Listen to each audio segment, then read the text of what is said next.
Welcome back, class. Katende David is my name, lecturer, Faculty of Education, and I'll be taking you through the course Leadership Theory and Practice. We have so far had lectures. Those who have not been around, we have already introduced ourselves to leadership styles. We have introduced ourselves to partly to leadership theory. And last time I gave you an assignment to look at the assumptions of transactional or management theory.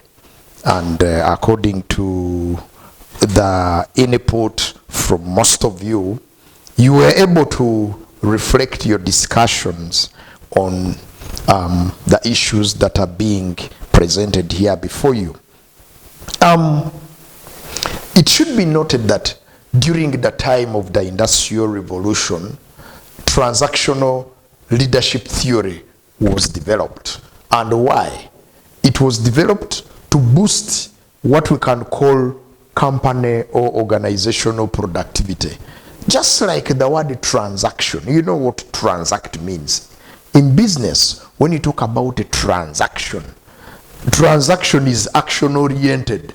So in a way, we are going to see a type of leadership theory that emphasizes the practice-oriented, performance. It is a leadership approach that emphasizes the value of hierarchy in the first place. In other words, organizational hierarchy. Looking at the top, looking at the middle level, looking at the operational level, and of course the lowest levels of management. So in every organization, be it a school, we have those levels of management. So transactional or managerial theory of leadership emphasizes the issue of hierarchy. And of course the hierarchy addresses those management levels that we have in all organizations. The theory also, it's called a management theory. It's a management theory as well. Why? Because it states that leadership is a system of rewards and penalties. Rewards and what? Penalties. So in a way, the theory is paying attention to an aspect that we have to possibly consider seriously. The issue of rewarding performance or penalizing poor performance, or sanction and rewards. It emphasizes that managers place high importance on the structure and they utilize their authority to enforce rules, to inspire staff to perform their functions. That's why we said at the start that the theory emphasizes the issue of hierarchy. Okay? It also states that workers are rewarded for achieving their given objectives. The given objectives. And you must be now thinking about what happens to them when they have not achieved their given objectives. But because this is a theory that emphasizes rewards and sanctions, or rather rewards and penalties, penalty should be for a failure to achieve the given objectives. The theory also presupposes that workers must comply with managerial directives. In other words, workers must respect the managerial directives in that regard.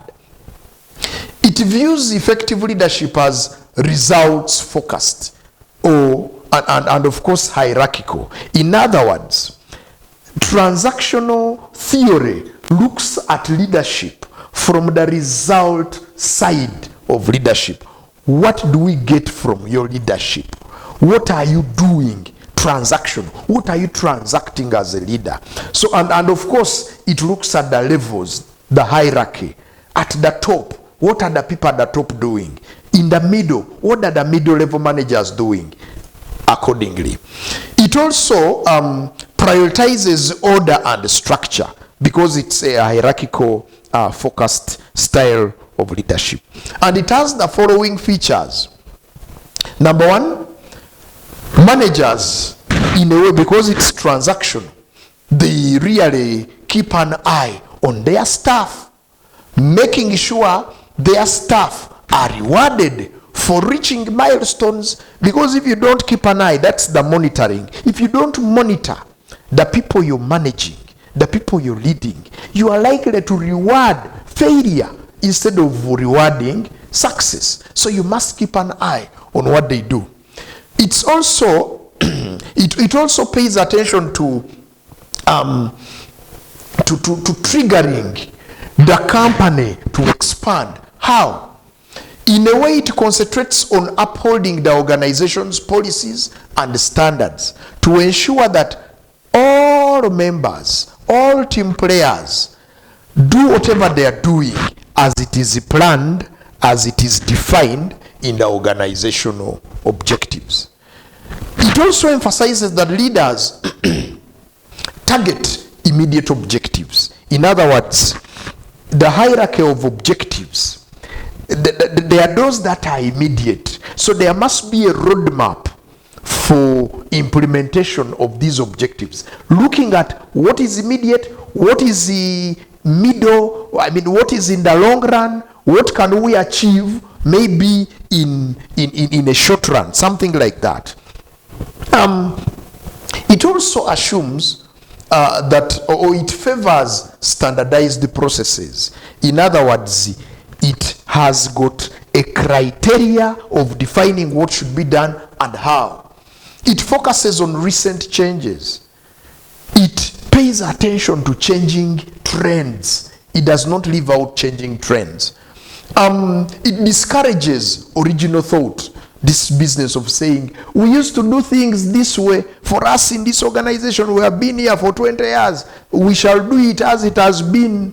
No. It focuses on what we call discouraging original thought. It encourages creativity and innovation. It emphasizes on one's own interests. That's very important, because in a way that will build a good culture. It encourages performance, just like any other performance theory. Then we have transformational. This one I'm not going to take time on it, because we have already looked at transformational leadership. We looked at its 4 components, you can recall. So we are not going to do details on this. And of course, the features of transformational leadership theory, maybe these ones in a very short, you can take time to go through them. They are really very, very good to look at. They're not so far away from what we have already discussed when we're looking at transformational leadership. Now we have the situational theory. The situational theory talks about leadership following the nature of environment.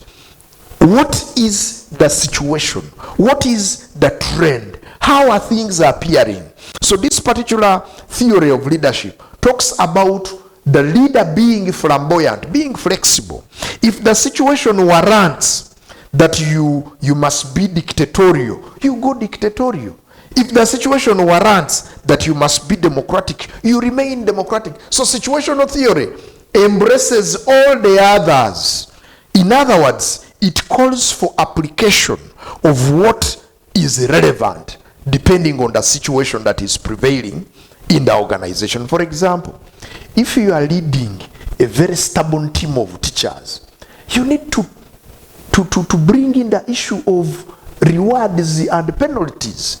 And of course, when you talk of rewards and penalties, we are talking about transactional leadership. Or if you're leading a very good team that is compliant, you need to, in a way, handle them as a servant. So in other words, you're going to use a servant leadership style. So situational leadership does not actually define a single style, but it embraces all styles and how you'll apply which one during a prevailing situation accordingly. And of course, the features of that are right there. Okay? You will go through them as a class. And in conclusion, basing on what we have discussed, basing on what we have learned. Leadership theories are based on different ways of thinking.